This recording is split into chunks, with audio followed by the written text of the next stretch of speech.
निम्नलिखित के अधिकतम उभयनिष्ठ गुणनखंड ज्ञात कीजिए। ठीक, तो हमको क्या ज्ञात करना है? अधिकतम उभयनिष्ठ गुणनखंड। तो इसमें पहला क्वेश्चन है 70 x की घात 3 y की घात 4 और 20 x की घात 4 y की घात 6। तो इसमें हमको क्या ज्ञात करना है? अधिकतम उभयनिष्ठ, ठीक है, गुणनखंड।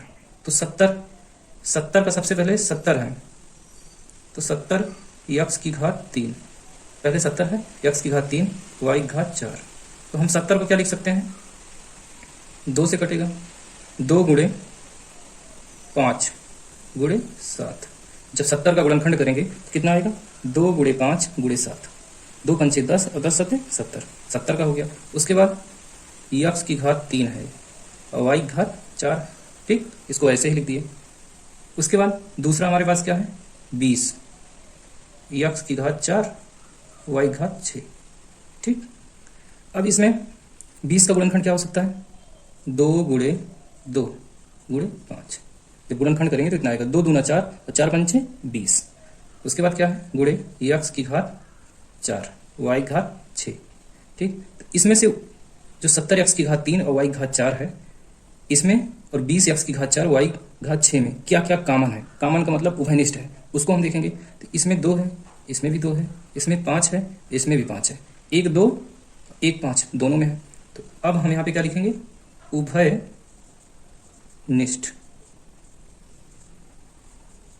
गुणनखंड।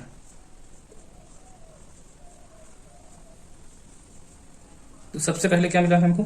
2 है तो 2 लिख दिए, गुणे, फिर 5 मिला है, 5 लिख दिए। अब उसके बाद देखेंगे, यहाँ पे x की घात 3 है, यहाँ पे x की घात 4 है। x की घात 3 का मतलब x गुणे x गुणे x 3 बार, और x की घात 4 का मतलब x गुणे x गुणे x गुणे x 4 बार। यहाँ पे 3 बार है, यहाँ पे 4 बार है, तो यानी कि 3 बार यहाँ पे 3 बार यहाँ पे, दोनों में है। तो जो कम वाला है वही कॉमन है, तो यहाँ पे x की घात 3 कॉमन हो गया, ठीक, गुणे। अब y वाला देखेंगे, यहाँ पे y की घात 4 है, यहाँ पे y की घात 6 है, तो y की घात 4 ऊपर वाले में है, y की घात 4 ऊपर वाले नीचे वाले में भी है। यहाँ पे 2 ज्यादा y है, यहाँ पे 4 y है, यहाँ पे 6 y है, तो 4 y दोनों में है, तो y की घात 4 कॉमन हो गया यहाँ पे, ठीक। अब यही हमारा उभयनिष्ठ गुणनखंड है, तो यही अधिकतम है। अगर इसमें से केवल हम 2 कॉमन ले लेते तो वह कॉमन होता, लेकिन अधिकतम नहीं होता। तो अब इससे ज्यादा कॉमन नहीं है इन दोनों में, यही सबसे ज्यादा कॉमन है। जितना कॉमन था पूरा लिख लिए, यही अधिकतम हो गया, ठीक। अब इसका गुणा करके लिख देते हैं। तो 2 पंचे 10, ये हो गया 10 x की घात 3 y की घात 4, यही आंसर हो गया, ठीक। हमारा इसमें दूसरा क्वेश्चन है 6x की घात 3 और 15x की घात 2, इन दोनों में अधिकतम उभयनिष्ठ गुणनखंड ज्ञात करना। सबसे पहले 6x की घात 3, इसका गुणनखंड करेंगे। 6 को क्या लिख सकते हैं? 2 गुणे 3, x की घात 3 है, ठीक। अब यहाँ पे 15 को, 15 हो गया 15x की घात 2, ठीक। 15 का गुणनखंड क्या होगा? 3 गुणे 5 गुणे x की घात 2। अब उभयनिष्ठ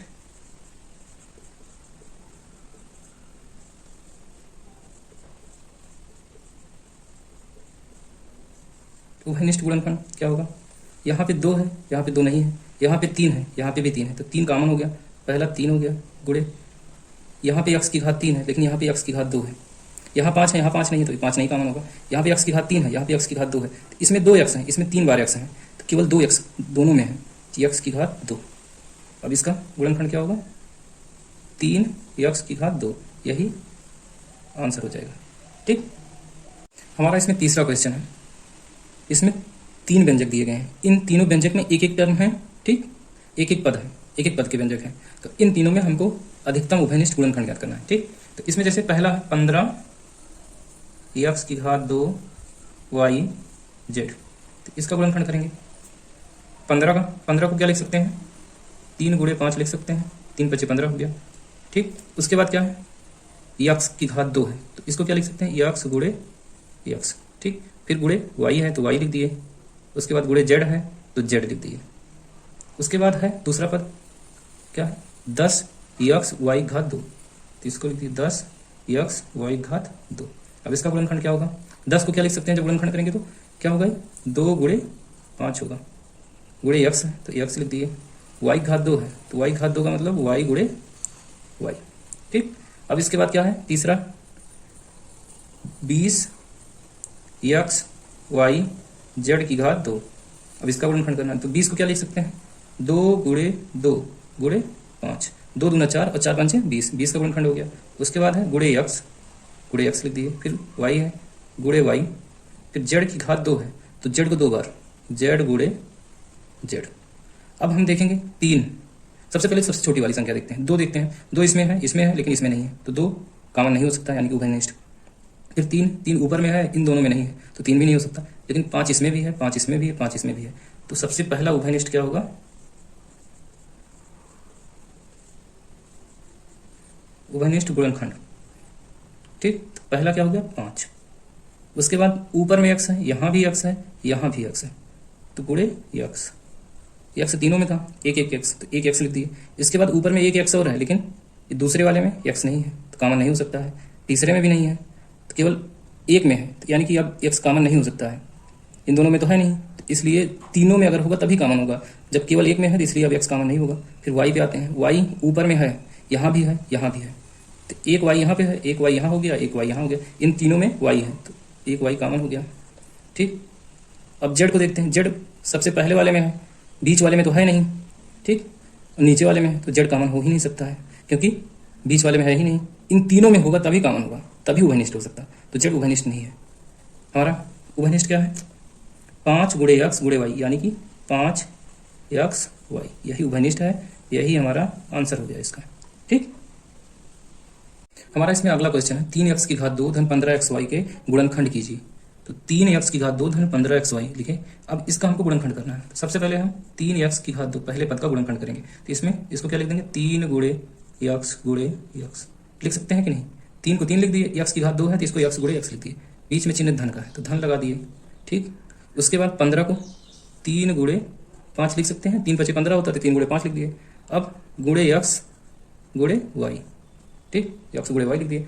अब हम देखेंगे इन दोनों में कॉमन क्या है, क्या क्या कॉमन है। तो इसमें पहले में 3 है, यहाँ भी 3 है, तो सबसे पहले 3 को कॉमन ले लिए। उसके बाद इसमें x है, इसमें भी x है, तो x कॉमन हो गया। अब यहाँ पे बचा क्या, उसको ब्रैकेट के अंदर लिखेंगे, यहाँ पे केवल एक x बचा तो एक x लिख दिए। इसके अलावा और कोई कॉमन नहीं था, इसलिए अब जितना होता सब कॉमन लेते, लेकिन इतना ही दोनों में था इसलिए उसको ले लिए। अब यहाँ पे केवल x बचा। ठीक, धन लगाए। अब इसमें से क्या कॉमन लिए उसको छोड़ देंगे, 3 को कॉमन लिए थे, x को कॉमन लिए थे। उसके बाद क्या बचा है, 5 गुणे y बचा है, तो इसको 5 गुणे y लिख दिए। ठीक, अब इसको और सॉल्व करेंगे, 3x, अब इसको क्या लिखेंगे ब्रैकेट के अंदर, x धन 5 गुणे y क्या लिख देंगे, 5y। ठीक, इसका गुणनखंड 3x ब्रैकेट में x धन 5y, यही होगा, यही हमारा आंसर हो जाएगा। ठीक, इसमें हमारा अगला क्वेश्चन है निम्नलिखित के गुणनखंड कीजिए। और उसमें पहला है 5x की घात 3 15x का गुणनखंड करना है। तो सबसे पहले हम क्या करेंगे, 5x की घात 3 का गुणनखंड करेंगे। तो 5 को इससे ज़्यादा नहीं तोड़ा जा सकता, इसलिए इसको ऐसे ही लिख दिए। ठीक, अब x की घात 3 है तो गुणे x की घात 3 का मतलब x गुणे x 3 बार, x की घात 3 का मतलब हो गया। बीच में चिन्ह ऋण का है, ऋण का हो गया। अब 15 को अगर तोड़ेंगे तो कितना आएगा, 3 गुणे 5 आएगा, 3 गुणे 5 लिख दिए। अब केवल एक x है तो गुणे x लिख दिए। अब यहाँ पे कॉमन लेंगे, कॉमन का मतलब उभयनिष्ठ, यहाँ पे 5 है, यहाँ पे भी 5 है, 5 कॉमन हो गया। यहाँ पे x है, यहाँ भी x है तो x कॉमन हो गया। यहाँ पे x है, यहाँ x है ही नहीं, इसलिए अब कॉमन नहीं होगा।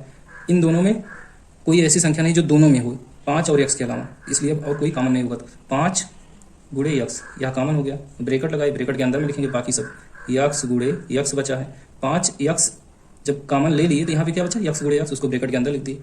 अब यहाँ पे ऋण, यहाँ से 5x कॉमन चला गया है तो यहाँ क्या बचा है, केवल 3 बचा है तो 3 लिख दिए, ब्रैकेट बंद कर दी। अब इसको सॉल्व करेंगे, 5 गुणे x क्या लिखेंगे, 5x लिख दिए। यहाँ पे x गुणे x का मतलब x की घात 2, जब गुणा होता है और बेस समान, यानी कि x यहाँ पे है, x यहाँ पे है, या x एक बेस है। ठीक, यहाँ पे बेस समान हो गया और इसकी घात 1, अगर कोई घात नहीं लगी तो एक घात मानी जाती है, इसकी घात 1, इसकी घात 1, तो बेस समान हो गया तो घात का आपस में जुड़ा, 1 1 जुड़ जाएगा, तो यही यहाँ पे जोड़ लिए हैं। ठीक, तो x की घात 2 हो गया, ऋण 3। ठीक, यही हमारा इसका गुणनखंड हो गया। इसका 5x की घात 3 ऋण 15x का गुणनखंड 5x ब्रैकेट में x की घात 2 ऋण 3, यही हमारा इसका आंसर हो जाएगा यहाँ पे। ठीक, हमारा इसमें दूसरा क्वेश्चन है 20a की घात 2b धन 10abc, इसका हमको गुणनखंड करना है। तो सबसे पहले हम क्या करेंगे, 20a की घात 2b का गुणनखंड करेंगे। 20 को क्या लिख सकते हैं, 2 गुणे 2 गुणे 5। ठीक, 2 दूना 4 और 4 पंचे 20। अब उसके बाद क्या है, a की घात 2, a की घात 2 को क्या लिखेंगे, a गुणे a, फिर b है तो गुणे b, ये हो गया।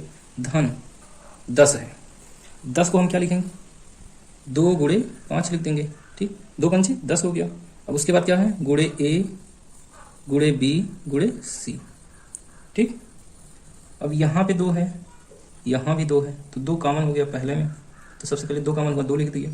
उसके बाद यहाँ पर 2 है, यहाँ पे 2 है ही नहीं दूसरे पद में, तो 2 कॉमन इसके अलावा नहीं होगा, केवल एक ही 2 कॉमन होगा। उसके बाद 5 इसमें है और इसमें भी है, तो 5 भी कॉमन हो गया, तो 2 गुणे 5 हो गया। अब पहले पद में ए है, दूसरे में भी ए है, यानी कि यह ए भी कॉमन हो गया, तो गुणे ए लिख दिए। ठीक, अब यहाँ पे एक ए और है, लेकिन इसमें दूसरा ए नहीं है, तो अब यह ए भी नहीं कॉमन होगा। और पहले पद में फिर क्या है, अब बी है, और दूसरे पद में भी बी है, यानी कि यह बी भी कॉमन हो गया। ठीक, गुणे बी। अब इसमें और कोई बचा नहीं है, इसमें सी है लेकिन इसमें सी है नहीं, तो सी कॉमन नहीं होगा। अब 2 गुणे 5 गुणे ए गुणे बी, यह कॉमन हो गया, इसको बाहर रखें और ब्रैकेट में जो बचा है उसको लिखेंगे। क्या बचा है, 2 बचा है, फिर गुणे ए बचा है, इसके अलावा और कुछ बचा है, कुछ नहीं बचा है। बीच में धन का चिन्ह, इसमें क्या बचा है, केवल सी बचा है, तो सी लिख दिए, ब्रैकेट बंद हो गया। अब इसको सॉल्व करेंगे, 2 गुणे 5 का मतलब 10 हो गया, ए गुणे बी का मतलब ए बी हो गया। ठीक, ब्रैकेट में क्या है, 2 गुणे ए का मतलब 2a धन सी, यही 20a की घात 2b धन 10abc का गुणनखंड क्या होगा, 10ab ब्रैकेट में 2a धन c। यही हमारा इसका आंसर हो जाएगा।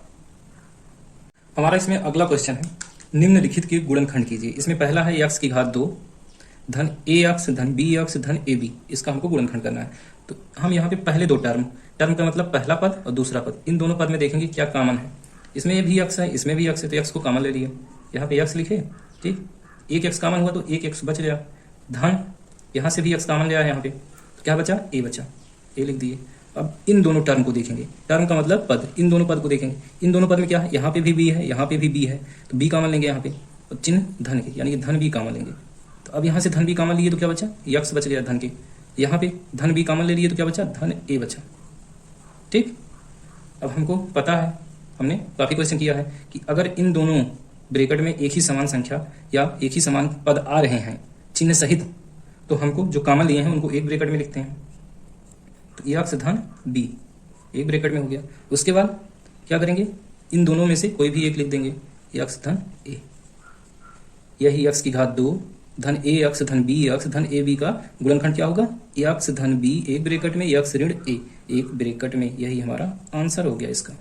ठीक, इसमें हमारा दूसरा क्वेश्चन है, ब्रैकेट में a ऋण b गुणे x धन b ऋण a गुणे y, इसको हमको सॉल्व करना है, यानी कि गुणनखंड इसका निकालना है। तो हम देख रहे हैं यहाँ पे a ऋण b है ब्रैकेट में, यहाँ पे b ऋण a है, यानी कि संख्या तो वही है लेकिन यहाँ पे चिन्ह का अंतर है। तो हमने आपसे क्या बोला था कि अगर ब्रैकेट के अंदर एक ही जैसे पद होंगे कॉमन, तब हम इसका गुणनखंड लिख सकते हैं। तो सबसे पहले हम इसको एक जैसा बनाएंगे, तो इसको तो ऐसे लिख देते हैं, a ऋण b गुणे x। अब यहाँ से हम क्या करेंगे, अगर ऋण कॉमन ले लेते हैं तो a ऋण b हो जाएगा, ये जो b ऋण a है यहाँ से अगर हम ऋण कॉमन ले लेते हैं तो जो यहाँ इस ब्रैकेट में है इसके जैसा बन जाएगा। हमको ऐसे बनाना भी है, तो यहाँ से ऋण कॉमन लेंगे तो ऋण कॉमन लिए, जब यहाँ से ऋण कॉमन लेंगे तो क्या बचेगा, यहाँ पे ऋण b बचेगा। कैसे, हमको पता है ऋण गुणे ऋण क्या होता है, धन होता है। तो यहाँ से एक ऋण कॉमन ले लिए तो एक ऋण बचा है ना, ये पहले धन के था, तो एक ऋण कॉमन लिए तो एक ऋण बचा है, इसलिए यहाँ पे ऋण लिख दिए। अब यहाँ पे ऋण है तो ऋण कॉमन अगर लेंगे तो यहाँ पे क्या बचेगा, धन बचेगा। उसके बाद a, अब धन कैसे बचा इसको भी बता देते हैं, ऋण गुणे धन क्या होता है, ऋण होता है, आपको हमने बताया था। तो अब इसमें से हम ऋण कॉमन लिए, इस वाले में से ऋण कॉमन लिए तो क्या बचा है, धन बचा, क्योंकि ऋण गुणे धन का गुणा ऋण होता है। जब ऋण कॉमन ले लिए तो धन बचा, इसलिए यहाँ पे धन बचा। उसके बाद y को जैसे कि तैसा लिख दिए। अब इसको हम सही से अरेंज करते हैं। इस x जो यहाँ पे बाद में है इसको हम पहले लिख सकते हैं कि नहीं, चाहे 2 गुणे 3 लिखो या 3 गुणे 2 लिखो, बात एक ही है, 6 ही आएगा। इसलिए x गुणे a ऋण b लिख दिए। ठीक, ऋण y को पहले यहाँ पे भी ले आते हैं, y आ गया। अब इसको हम क्या लिख सकते हैं, ऋण b धन a, तो इसको हम ऐसे भी लिख सकते हैं, a ऋण b लिख सकते हैं कि नहीं।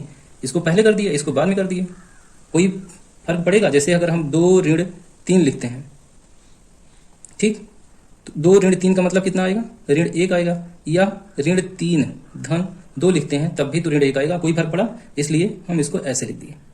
अब आपको शायद कुछ कुछ याद आ गया होगा कि यह हमारा एक जो गुणनखंड करते थे उसके टाइप से बन गया। यहाँ पे क्या है, ब्रैकेट में है a ऋण b, इस ब्रैकेट में भी a ऋण b है, तो यहाँ पे दोनों में कॉमन है।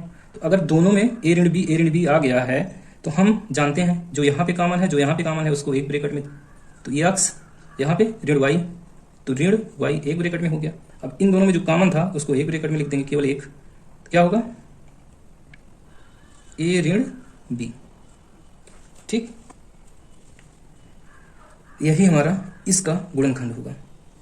ठीक, यही आंसर हो गया हमारा। इसमें अगला क्वेश्चन है 16x की घात 2 ऋण 25y की घात 2 के गुणनखंड कीजिए। तो क्या है 16x की घात 2 ऋण 25y की घात 2।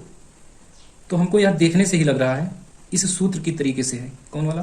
a की घात 2 ऋण b की घात 2, ये वाला सूत्र मैंने आपको बताया था, इसी टाइप से है यह ऊपर वाला। तो इसमें क्या होता है, एक ब्रैकेट में a धन b आता है और दूसरे वाले में a ऋण b आता है। ठीक, तो वही इसको हम सबसे पहले ए का वर्ग यानी इसमें ए के वर्ग के टाइप में कन्वर्ट करेंगे और इसको बी के वर्ग के टाइप में कन्वर्ट करेंगे, बदलेंगे।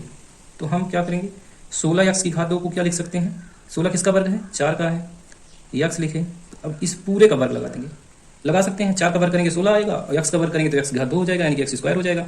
वर्ग का मतलब x स्क्वायर ही होता है। ठीक, x का वर्ग का मतलब x स्क्वायर ही होता है। अब यहाँ पे चिन्ह ऋण का है तो ऋण लिख दिए। अब 25 को क्या लिख सकते हैं, 5 की घात 2 लिख सकते हैं, तो इसलिए 5 लिखे और y को y लिख दिए। अब इसको ब्रैकेट के अंदर पूरे का घात 2 लिख दिए। ठीक, 5 की घात 2 का मतलब 25 हो गया, y की घात 2 का मतलब y स्क्वायर या y वर्ग हो गया। ठीक, अब यहाँ हमारा a की घात 2 यानी कि a की जगह पे 4x ऋण b की घात 2, b की जगह पे 5y की घात 2 हो गया, उसका सूत्र बन गया। अब हम इसी तरीके से इसको लिख देंगे, यहाँ पे लिखते हैं पहला पद धन दूसरा पद। तो पहला पद क्या है 4x धन दूसरा पद क्या है यहाँ पे 5y, एक ब्रैकेट में। फिर दूसरे ब्रैकेट में क्या लिखेंगे, पहला पद 4x ऋण ऋण है, दूसरा पद b की जगह पे 5y है, 5y लिख दी। यही 16 घात 2 ऋण 25y घात 2 का गुणनखंड है, यही हमारा आंसर हो गया।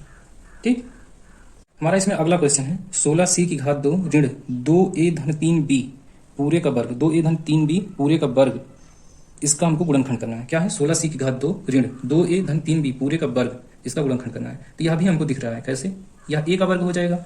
ठीक, यह पहली संख्या का वर्ग, पहली संख्या का वर्ग ऋण दूसरी संख्या का वर्ग, ये वाला हमको सूत्र दिख रहा है। तो हमको सूत्र पता होगा, क्या है सूत्र, a का वर्ग ऋण b का वर्ग, ये वाला सूत्र क्या होता है, पहले ब्रैकेट में a धन b, दूसरे में a ऋण b, यही सूत्र होता है। यहाँ पे पहली संख्या, पहला टर्म, पहला पद क्या होगा, यहाँ पे पहले पद में जिसका होल वर्ग बनेगा ये 16 को हम क्या लिख सकते हैं 4 की घात 2 c, 4c इस पूरे का वर्ग। ठीक, 4c का वर्ग कितना होगा 16c की घात 2 होगा कि नहीं, 4 का घात 2 करेंगे तो 16 आएगा, c की घात 2 करेंगे तो c की घात 2 हो जाएगा। ठीक, अब बीच में चिन्ह ऋण का, ऋण लगा दिए। अब यहाँ तो पहले से ही वर्ग है तो इसको ऐसे ही लिख देंगे 2a धन 3b, इसका घात 2। अब यह हो गया पहली संख्या का वर्ग ऋण दूसरी संख्या का वर्ग, ये वाला सूत्र बन गया जो ऊपर लिखे हैं, उसी में रख देते हैं। पहला पद कितना होगा 4c धन दूसरा पद क्या है 2a धन 3b। ठीक, इसको एक ब्रैकेट में, यहाँ पे छोटा ब्रैकेट पहले से लगा है तो इसलिए इसको बड़े ब्रैकेट में लिख रहे हैं।